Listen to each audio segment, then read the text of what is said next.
Oi pessoal, tudo bem? Bem-vindos a Fé e Tulipas. Eu tô muito animada pro vídeo de hoje, que hoje a gente vai estar fazendo um estudo bíblico em 1 Pedro 3. Então já vai abrindo sua Bíblia aí. E nas últimas semanas a gente viu como não ler a Bíblia, como ler e entender a Bíblia. Então hoje a gente vai pegar tudo que a gente aprendeu e colocar na prática. Então vamos começar lendo o texto. Diz assim: Mulheres, sede vós igualmente submissas a vosso próprio marido, para que, se ele ainda não obedece à palavra, seja ganho sem palavra alguma por meio do procedimento de sua esposa, a observar o vosso honesto comportamento, cheio de temor. Não seja o dono da esposa que é exterior, como frisado de cabelos, adereços de ouro, aparatos de vestuários. Seja, porém, o homem interior do coração, unido ao incorruptível trajo de um espírito manso e tranquilo, que é de grande valor diante de Deus. Pois foi assim também que a si mesmas se ataviaram outrora as santas mulheres que esperavam em Deus, estando submissas a seu próprio marido, como fazia Sara, que obedeceu a Abraão, chamando-lhe Senhor, da qual vós vos tornaste filhas, praticando o bem e não temendo perturbação alguma. Maridos, vós, igualmente, vivei a vida comum no lar, com discernimento, e tendo consideração com a vossa mulher, como parte mais frágil, tratai-a com dignidade, porque sois juntamente herdeiros na mesma graça de vida, para que não se interrompam as vossas orações. Finalmente, sejam todos de igual ânimo, compadecidos, fraternalmente amigos, misericordiosos e humildes, não pagando mal por mal ou injúria por injúria. Antes, pelo contrário, bendizendo, pois para isso mesmo fostes chamados, a fim de receberdes bênção por herança. Pois quem quer amar a vida e viver dias felizes, refreie a língua do mal e evite os seus lábios de falarem dolosamente. Aparte-se do mal, pratique o que é bom, busque a paz e empenhe-se por alcançá-la, porque os olhos do Senhor repousam sobre os justos e os seus ouvidos estarão abertos às suas súplicas. Mas o rosto do Senhor está contra aqueles que praticam males. Ora, quem é que vos há de maltratar se fordes zelosos do que é bom? Mas ainda que venhais a sofrer por causa da justiça, bem-aventurados sois. Não vos amedronteis, portanto, com as suas ameaças, nem fiqueis alarmados. Antes, santificai a Cristo, como Senhor em vosso coração, estando sempre preparados para responder a todo aquele que pedir razão da esperança que há em vós. Fazendo-o, todavia, com mansidão e temor, com boa consciência, de modo que naquilo que falam contra vós outros fiquem envergonhados os que difamam o vosso bom procedimento em Cristo. Porque se for da vontade de Deus, é melhor que sofrais por praticares o que é bom do que praticando o que é mal. Pois também Cristo morreu uma única vez pelos pecados, o justo pelos injustos, para conduzir-vos a Deus. Morto, sim, na carne, mas vivificado no Espírito, no qual também foi e pregou aos espíritos em prisão, os quais, no outro tempo, foram desobedientes quando a longanimidade de Deus aguardava nos dias de Noé, quando se preparavam a arca, na qual poucos, a saber 8 pessoas, foram salvos através da água, a qual, figurando o batismo, agora também vos salva, não sendo remoção da imundícia da carne, mas indagação de uma boa consciência para com Deus, por meio da ressurreição de Jesus Cristo, o qual, depois de ir para o céu, está à destra de Deus, ficando-lhe subordinado anjos e potestades e poderes. Certo, então, nós lemos aqui o capítulo. Para a gente expandir o nosso entendimento, vamos estudar agora com perspectiva. Se você lembra do último vídeo, perspectiva é o que a gente faz antes de começar um livro específico da Bíblia. Então, aqui eu tenho a minha Bíblia de estudo, então aqui já tem algumas informações do livro. Então, o que eu vou buscar saber? Quem escreveu? Pedro. Em qual data? Aqui está falando que foi por volta de 64 ou 65 depois de Cristo. Que aqui está escrito também que foi quando a cidade de Roma foi queimada. Então a gente lembra que Nero, que era o imperador naquela época, queimou a cidade de Roma e depois ele acusou os cristãos de terem queimado. Então aqui os cristãos estavam passando por uma severa perseguição. Foi escrito em um estilo de carta, já que é uma epístola. E o foco dele aqui é falar sobre coisas práticas da vida cristã. E a gente vê aqui também que ele escreveu para outros cristãos do início da igreja. Então, aqui a gente já tem uma perspectiva maior para o nosso entendimento. Aí eu tenho aqui também uma outra versão que é mais simples, que é a NVT. Se a gente for ver aqui, vai mudar coisas como adjetivos. E nesse texto, Pedro usa muitos adjetivos. Então, eu vou querer ver quais eles são para eu conseguir fazer uma comparação entre eles. Então, ele começa falando no versículo 2, o honesto e comportamento cheio de temor. Essa tradução aqui botou como modo de viver puro e reverente. Então, eu vou querer anotar isso porque é algo que pode aumentar a minha compreensão. Aqui ele fala no versículo 3, não seja o adorno da esposa que é exterior, como o frisado de cabelos, adereços de ouro, aparato de vestuário, seja, porém, o homem interior do coração. Esse termo me parece um pouco confuso, porque uma vez que está falando de mulheres, como assim o homem interior? Então eu pego a outra tradução para ver como que ela coloca. Não se preocupem com a beleza exterior obtida com penteados extravagantes, joias caras e roupas bonitas. Em vez disso, vistam-se com a beleza que vem de dentro e que não desaparece, a beleza de um espírito amável e sereno, tão precioso para Deus. Então, isso daqui é algo que pode expandir meu entendimento, que está falando sobre a beleza interior. Então tá. E aqui também fala, nessa tradução, fica espírito manso e tranquilo, na outra é tranquilo, amável e sereno. Então, porque foi assim também que as mulheres que esperavam em Deus, que as mulheres santas esperavam em Deus. Elas depositavam sua confiança em Deus. Então, isso é algo que também expande meu entendimento, saber que esperar em Deus é sinônimo de ter confiança nele. Aqui fala, sede de igual ânimo. Igual ânimo não é uma expressão que a gente usa, então deixa eu ver como é que ele traduz aqui. Por fim, tenham todos o mesmo modo de pensar. Então, aqui, nós cristãos devemos ter o mesmo modo de pensar. E aqui diz, no versículo 13, quem é que vos há de maltratar se for zelosos do que é bom? Nesse outro está se dedicarem a fazer o bem. Então, ser zeloso do que é bom é simplesmente praticar e fazer o bem. Certo, então, agora que eu já consegui ver os outros termos para expandir meu conhecimento, eu vou ver se eu acho aqui agora atributos de Deus nessa passagem. Aqui, fala no versículo 2, ao observar o vosso honesto comportamento, cheio de temor. Temor a quem? Temor a Deus. Então, se nós devemos ter temor a Deus, é porque ele é temível. Aqui fala no versículo 8, para sermos misericordiosos. Mas a gente só pode exercer misericórdia uma vez que a gente entende a misericórdia de Deus para conosco. Então, misericórdia também faz parte dos atributos de Deus. Aí no versículo 12 fala, porque os olhos do Senhor repousam sobre os justos. Por quê? Porque Deus é justo. Mas o rosto do Senhor está contra os que praticam males. Por quê? Porque Deus é totalmente santo. Então, nada do que é mal, nada do que é pecado pode chegar perto dele. Então, aqui a gente vê sobre a santidade de Deus. No versículo 18 fala também, né? Cristo morreu uma única vez pelos pecados, o justo pelo injusto. Então, aqui a gente vê de novo que Deus é justo. E aqui, no 20, os quais no outro tempo foram desobedientes quando a longanimidade de Deus aguardava nos dias de Noé. Então, Deus é longânimo. E no último versículo fala assim, o qual depois de ir ao céu está à destra de Deus, ficando ele subordinado anjos, poderes e autoridades. Por quê?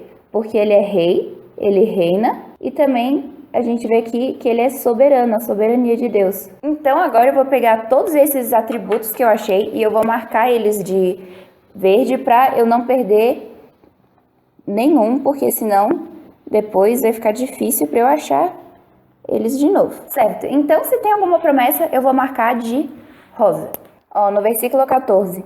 Mas ainda que venhais a sofrer por causa da justiça, bem-aventurados sois. Então, quando nós sofremos pela justiça, somos bem-aventurados. Isso daqui me lembra lá uma passagem que tem em Mateus 5, versículo 10.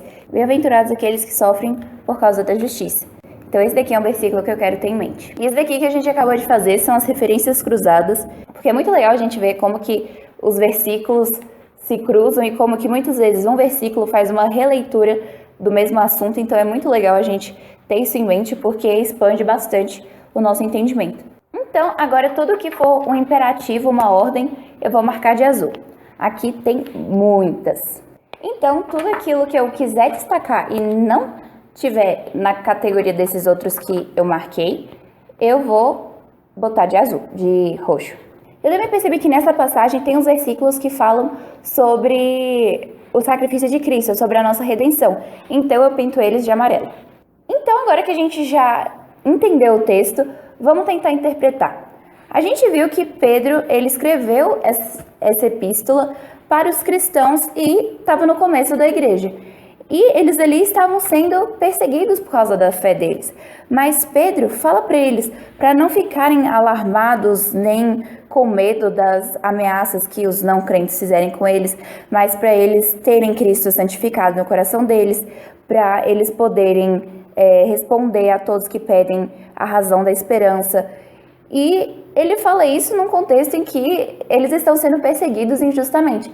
Então, isso daqui tem muito a ver com o que Pedro quis falar para eles, e também isso se aplica à nossa vida, mas a aplicação a gente já vai ver daqui a pouco. E eu percebi quando eu estava lendo 1 Pedro que ele faz como se fosse um zooms. Ele fala o que todos os cristãos precisam saber, depois ele fala sobre os servos, sobre os patrões, sobre as mulheres, sobre os maridos. Então isso daqui é interessante a gente ter em mente, como que ele fala com cada grupo de pessoas dentro do corpo de Cristo. Então aqui ele está falando para as mulheres serem submissas ao marido, para elas não ficarem só falando, mas para elas também terem ações que podem ajudar o marido a se converter. Porque o que acontecia era que, como eu estava no começo da igreja, muitas mulheres já eram casadas e se convertiam e os maridos delas não se convertiam. Então aqui Pedro está falando para elas agirem também com um modo puro, reverente, honesto e cheio de temor, que se for da vontade de Deus, o marido vai ser ganho. Então isso daqui é uma coisa muito legal para nós mulheres termos em mente, que não só nós mulheres, mas também... Então isso daqui é uma coisa muito legal para a gente ter em mente. E aqui ele também fala para nós mulheres, para a gente não confiar no nosso penteado, nas joias, na roupa, nem nada disso, mas para a gente ter em mente um espírito manso, tranquilo, amável, sereno, que é de grande valor diante de Deus. E também falam que as mulheres santas que esperavam em Deus. Então a gente vê aqui uma característica de mulheres santas, elas esperam e confiam em Deus. E também fala que a gente se torna filha delas, das mulheres santas, quando a gente pratica o bem e não teme perturbação alguma, quando a gente não fica com medo. E aqui também fala para os maridos viverem uma vida no lar com discernimento, considerando a esposa como mais frágil e tratando com dignidade. Então a Bíblia fala bem claro para o homem tratar a mulher com dignidade. Porque senão, o que acontece? Na última frase diz, para que não se interrompam as vossas orações. Então isso é muito sério. Se o marido ele não trata a esposa com dignidade, vivendo uma vida comum no lar, as orações dele podem ser interrompidas. Então isso daqui é uma coisa bem séria que Pedro está falando. E aí agora ele vai voltar a falar a todos os cristãos. Para a gente, como igreja, termos um único pensar, termos compaixão, amarmos uns aos outros como irmãos, sermos misericordiosos, humildes, não pagar mal com mal, nem injúria por injúria, mas a gente bem dizer, falar bem uns dos outros. Então são coisas muito sérias que aqui ele está falando, que consequentemente quando faz isso, os olhos do Senhor estão sobre os justos e os seus ouvidos estão abertos às suas súplicas. E também ele fala sobre como que, mesmo que a gente sofra por causa da justiça, nós somos bem-aventurados. Então isso daqui é uma promessa que nós temos de que o Senhor está conosco e que Ele nos abençoa, que são abençoados aqueles que sofrem por causa da justiça. Então aqui ele está falando também, seguindo esse pensamento, que Cristo era perfeito, era justo e Ele foi acusado por causa disso. Então se nós praticarmos a justiça, também pode ser que aconteça o mesmo conosco. Mas aqui está tendo uma razão para a gente não ficar com medo, porque Cristo já passou por isso, então Ele sabe como que é passar por perseguições, como que é ser acusado injustamente. Então nele a gente tem um conforto de saber que Ele já passou por isso, então Ele sabe o que a gente está passando. E aqui ele vai continuar falando sobre como que Jesus foi glorificado e que está à destra de Deus, Pai, e que todos os anjos, potestades e poderes estão subordinados a eles. Então, está falando assim, se vocês estão sofrendo injustamente, não se preocupe, porque Deus ele está acima de todos eles e Deus tem os olhos e os ouvidos abertos à súplica dos justos. Então, aqui todo tem uma grande promessa e um grande conforto para os cristãos.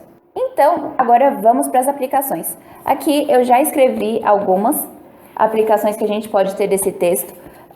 Nunca as nossas aplicações vão ser o suficiente, sempre vai ter mais coisa para extrair, mas é muito bom a gente ter em mente essas aplicações. Então, aqui eu anotei. Nossas ações e palavras servem, quando estão de mão dadas, como uma forma de testemunhar de Cristo e apontar outros a Ele. E o nosso comportamento é uma ferramenta que pode levar outras pessoas a Cristo.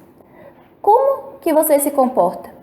Como você pode colocar pureza, honestidade, temor e reverência nas suas ações? Então, isso daqui são reflexões que eu quero ter para mim ao aplicar esse texto na minha vida. Próximo. O que é de maior importância é um espírito manso e tranquilo. Por que Deus valoriza isso? Ao lembrar que Deus valoriza esse espírito, como que eu vou poder agir a partir disso? Depois, o Senhor se atenta aos justos. Como você pode buscar essa justiça, essa retidão? E no próprio texto fala, refreando a língua do mal, evitando que os lábios falem mentiras, se apartando do mal, praticando o que é bom, buscando a paz e se empenhando por alcançá-la. Aqui fala, não devemos ter medo das perseguições nem das ameaças. Como eu posso lutar quando eu tiver esse medo? Então aqui ele está falando, antes santificai a Cristo como Senhor no vosso coração. Então, esse daqui é uma forma da gente lutar contra esse tipo de medo. Devemos evangelizar com mansidão e temor. Como que essa atitude pode influenciar na minha fala? O que eu devo fazer antes? Então, como que isso pode influenciar a minha fala? Porque as outras pessoas que falam alguma coisa contra mim, que estão difamando, elas vão ficar envergonhadas. E o que eu devo fazer antes? Está no versículo 15 que fala santificar a Cristo no coração. E também, o Senhor reina sobre tudo. Que confiança isso me traz quando eu estiver sendo acusado injustamente? Foi o que a gente falou, que Deus ele está sobre tudo e Ele é rei sobre tudo, Ele é soberano acima de tudo. Então, eu não preciso ficar com medo de autoridades que me acusam injustamente, porque o Senhor é que está acima delas. E aqui, o Senhor salva os seus e os que andam em retidão. Mesmo sendo minoria, o Senhor cuida e protege eles. Como eu devo responder a isso? Então aqui falou sobre Noé e que foram salvos 8 pessoas. Isso me lembra que Deus foi fiel à sua promessa, mesmo só tendo 8 pessoas na arca. Então, mesmo que eu seja minoria, o Senhor está comigo. Então, essa é uma grande promessa e um grande consolo que eu tenho. Então, aqui a gente fez os 3 passos. A gente entendeu, a gente interpretou e a gente aplicou o texto à nossa vida. Então, a gente fez aqui uma forma de estudar a Bíblia. Se você não viu o vídeo passado, dá uma olhada lá que a gente fala sobre os 5 P's para estudar a Bíblia. Então, é muito bom que você aplique isso na sua devocional, porque eu acredito que vai expandir demais o seu entendimento, o seu conhecimento bíblico. Pelo menos para mim, me abençoou demais eu conseguir ter uma visão maior das Escrituras. Então, foi uma grande bênção. E é muito legal, a gente vai tomando um gosto pelas Escrituras e é maravilhoso. Aqui fica até bonito depois quando fica tudo coloridinho. Então, é uma grande bênção que o Senhor nos permite aprender mais dele, porque todo esse desejo, toda essa vontade, todo o entendimento é o Espírito Santo que nos dá. E é muito interessante que a Jean Wilkin, ela fala que o nosso coração não pode amar aquele que a nossa mente não conhece. Então, é muito bom que a gente conheça a palavra de Deus, porque o entendimento correto das Escrituras nos leva a ter um maior amor pelo Senhor. Então, eu espero que tenha abençoado vocês. E eu também quero ouvir de vocês. Quais outras aplicações que vocês conseguiram pegar desse capítulo? Se vocês gostaram desse vídeo. Então, eu espero que tenha abençoado vocês. E também não esquece de dar o seu like. E se você não é inscrita, se inscreve para você não perder nenhuma novidade. E a gente se vê no próximo vídeo.